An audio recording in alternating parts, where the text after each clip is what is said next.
പിന്നെ താഴേക്കല്ല മേപ്പെട്ടിങ്ങനെ അയക്കണ്ടത് അങ്ങനത്തെ തോന്നിവസാണ് പന്നിയിലിരിക്കണത്. ഇവൻ എന്തൊട്ട് തോന്നിവാസം കാണിച്ചു പറഞ്ഞു കൊടുക്കണ നീ.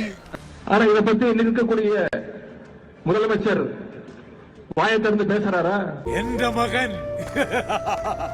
എന്റെ രക്തം അവൻ കലക്കാൻ പോണ കലക്ക് കണ്ടോ? பேச மாட்டேங்கிறார். அவருக்கு இருக்கக்கூடிய ஒரே கவலை என்ன? ഇത് എന്തിനുള്ള പുറപ്പാടാണ്ടോ? പുതിയ പാരയായിരിക്കും. കറക്റ്റടാ.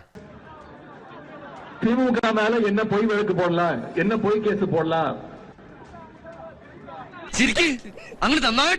ചെക്കന്റെ സ്വഭാവം കേട്ടിടത്തോളം അടിയായിരുന്നു അങ്ങനെ ടൈപ്പാ. വലിയ സമയം പിടിക്കില്ല.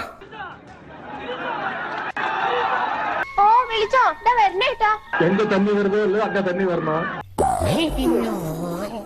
ഇതെന്നെ ഉദ്ദേശിച്ചാണ്, എന്നെ തന്നെ ഉദ്ദേശിച്ചാണ്, എന്നെ മാത്രം ഉദ്ദേശിച്ചാണ്. സംശയമുണ്ടോ? எங்க தண்ணி வருதோ இல்ல அங்க தண்ணி வரணும். എന്നെ പറ്റ എന്റെ അമ്മച്ചിയെ എന്നെ കുറിച്ച് എന്നാ പോക്കണം കിടക്കിയ കുട്ടികൾ പറഞ്ഞുണ്ടാക്കണേ.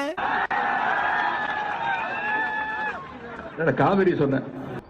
ഇവന്റെ ഡയലോഗ് കേട്ടിട്ടുണ്ടെങ്കിൽ മേലെ മുഴുവൻ ചൊറിഞ്ഞു കയറണ്ടട്ടാ. നിന്റെ പരിപാടിയൊക്കെ കൊള്ളാം, പക്ഷെ നിനക്ക് ആള് മാറിപ്പോയി. നിന്നെ ഒന്നും പറഞ്ഞിട്ട് കാര്യമില്ല. പൊരെ കത്തുമ്പോ വീണ വായിക്കുന്ന ടൈപ്പാ നീ. ഇനി ആരും സൂത്രം കാണിച്ചാ. പ്രതിഷേധത്തിനിടെ പ്രസംഗിക്കുമ്പോഴാണ് ഉദയനിധി സ്റ്റാലിൻ നടിയെക്കുറിച്ച് മോശം പരാമർശം നടത്തിയത്. നീ എന്തിനാണ് റോട്ടിൽ കൂടെ പോണ ഏണിയൊക്കെ പിടിക്കണത്? നാട്ടുകാരെ കൊണ്ട് പറയിപ്പിക്കാൻ വേണ്ടിട്ട്. ഒന്നാമത് സാറിന് ബ്രെയിൻ കുറവാണ്, രണ്ടാമത് അത് കറക്റ്റ് ആയിട്ടുള്ള സ്ഥലത്ത് ഉപയോഗിക്കാൻ അറിയില്ല. സദസ്സിൽ നിന്ന് ഈ DMK പ്രവർത്തകർക്കിടയിൽ നിന്ന് തൃഷ എന്ന പേര് വീണ്ടും വീണ്ടും ആവർത്തിച്ച് ഉയരുന്നു.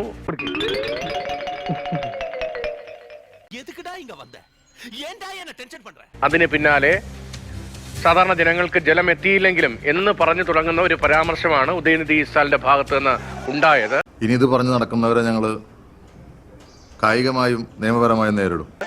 പ്രവർത്തകരും വലിയ ആർപ്പുവിളിയോടുകൂടിയാണ് ആ പരാമർശം ഏറ്റെടുത്തതെങ്കിൽ ഇപ്പോൾ അറസ്റ്റിലേക്ക് കടക്കുകയാണ്. കിട്ടിയാ? ഇല്ല, ചോദിച്ചു വാങ്ങിച്ചു. പോവാ. ഇനി ഒന്നുമില്ലല്ലോ പറയാനെ കൊണ്ട്. ഒന്നുമില്ല, പോവാ. അങ്ങനെ പോവല്ലേ.